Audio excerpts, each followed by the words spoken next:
আসসালামু আলাইকুম সম্মানিত শিক্ষক মণ্ডলী। মাধ্যমিক ও উচ্চ শিক্ষা অধিদপ্তরাধীন শিক্ষা প্রতিষ্ঠানের এমপিওভুক্ত শিক্ষক কর্মচারীদের এমপিও এর অর্থ ইএফটিতে প্রেরণ সময় পুনর্নির্ধারণ সংক্রান্ত।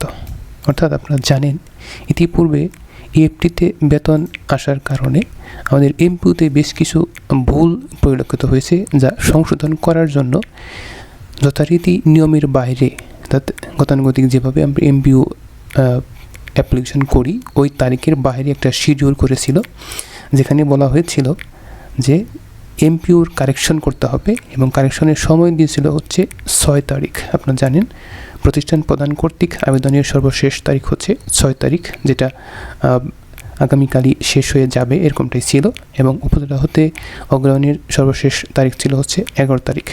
কিন্তু আজকে 5 তারিখ একটি চিঠি দেয়া হয়েছে এই শিক্ষা অধিদপ্তর থেকে, যেখানে বলা হয়েছে যে এই ইএফটির জন্য এমপিও শিটের যে সংশোধনী পাঠানোর কথা সেটা 6 তারিখের পরিবর্তে তারিখটাকে বৃদ্ধি করা হয়েছে।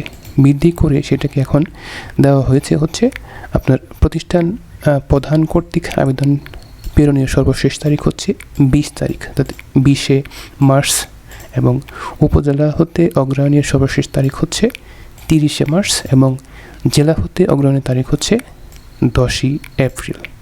ঠিক আছে, এটা হচ্ছে আজকেই আসছে, আজকে 5 তারিখ।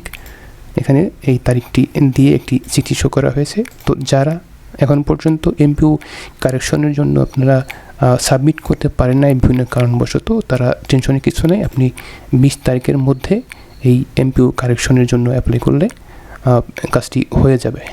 ঠিক আছে, তো পরবর্তী কোনো আপডেট থাকলে অবশ্যই আপনাদেরকে জানাবো। সে পর্যন্ত ভালো থাকুন। আল্লাহ হাফেজ।